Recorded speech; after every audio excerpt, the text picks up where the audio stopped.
Hi, I'm Abby Bowman, and this is my presentation over understanding students with ADHD. How many students with ADHD are currently being served in the U.S.? In 2016, there were about 6.1 million U.S. children diagnosed with ADHD, and about 3 out of 4 children with ADHD received treatment. Also, a national survey from 2014 reported almost 9 out of 10 children with ADHD received school support. This included school accommodations and help in the classroom. How has the number of students identified increased in recent years?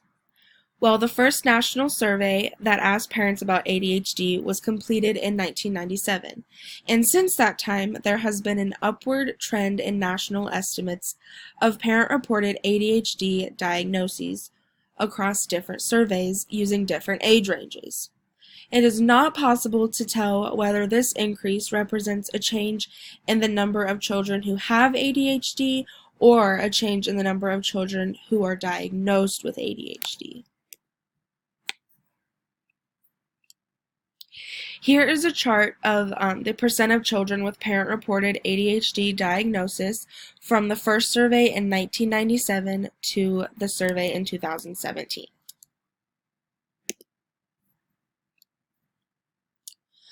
What are some of the reported reasons for this increase? Well, according to the CDC, the way that ADHD is diagnosed has changed over time. So the difference in these numbers is likely to be influenced by variations in how the diagnostic criteria was applied.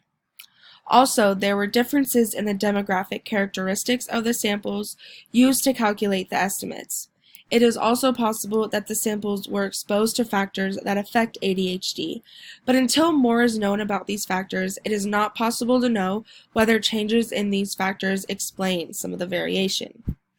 Perhaps the number of FDA-approved ADHD medications increased, notably since the 1997s, after the introduction of long-acting formulations. Here is an ADHD diagnostic criteria, prevalence, and treatment timeline beginning in the 1900s all the way to the 2010s.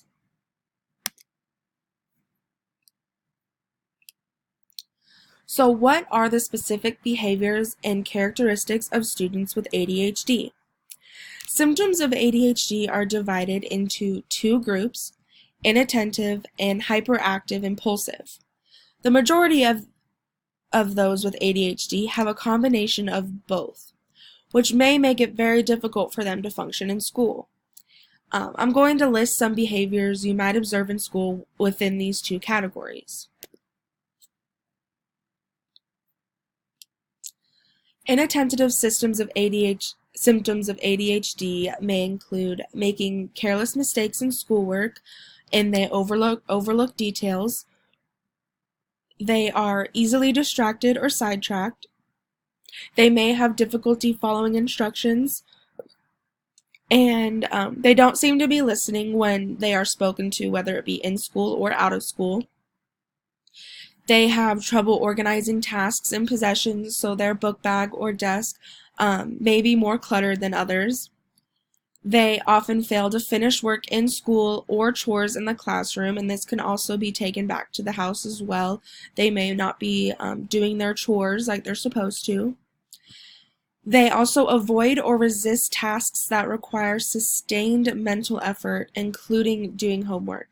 So if they think it's too hard or they just have to use too much of their brain power, they just won't do it.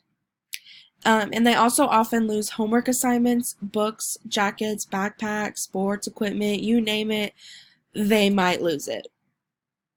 Hyperactive or impulsive symptoms of ADHD include they may be fidgeting or squirming in their seat, they just can't sit still. They have trouble staying in their seat, so they may be walking around the classroom or constantly walking around the house. They run and climb when it's inappropriate, so it's fine to climb outside at recess, but once you come in the classroom, they're still climbing like monkeys. They have trouble playing quietly, so they may be the one outside screaming their mouths off, or they may be the ones inside who during quiet time can't seem to stay quiet. They become extremely impatient and they can't wait on their turn. They always seem to be on the go or driven by a motor. They always have to be moving. They may talk excessively, especially during times that they're not supposed to be talking. These students will be your chatterboxes. Going along with that, they may blurt out answers before a question is completed, or they may even interrupt or intrude on others' conversations, activities, or possessions. So, do all students with ADHD demonstrate the same characteristics or degree of behavior? Well, not exactly. All students with ADHD do not exhibit the same characteristics or behavior. There are students with ADHD who do not seem to need to be placed in special education classes. However, they will still need those special accommodations in the classroom, such as prolonged time for assignments. This disability is very individualized, and it all depends on the child themselves and how the teachers and parents of the child want to move forward with their education and their education plan. Also, ADHD is not considered a learning disorder. However, it can be determined to be a disability under the IDEA, making a student eligible to receive special education services. ADHD falls under the category of other health impaired in the IDEA. And lastly, here are some effective class-wide interventions. To accommodate to the student's short attention span, academic assignments should be brief and feedback regarding accuracy should be immediate. Longer projects should be broken up into manageable parts, while short time limits for task completion should be specified, and this can be reinforced with timers, so this would be a good way to incorporate task duration in your classroom.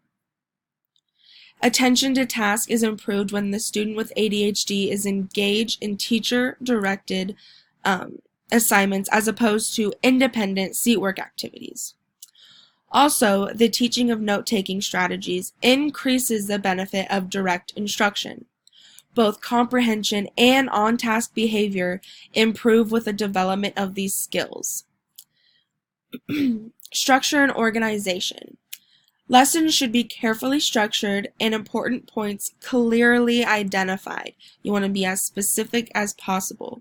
For example, providing a lecture outline is a helpful note-taking aid that increases memory of main ideas, and it can also keep the student structured so they know how to study for something.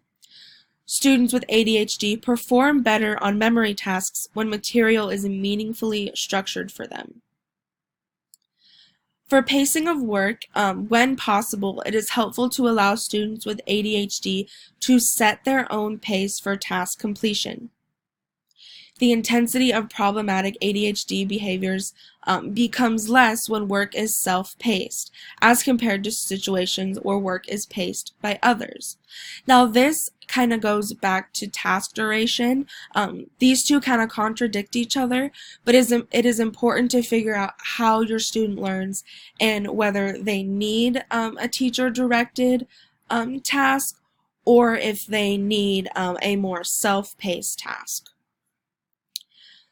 And lastly, instructions. Because students with ADHD have quite the difficulty following multi-step directions, it is important for instruction to be short, specific, and direct.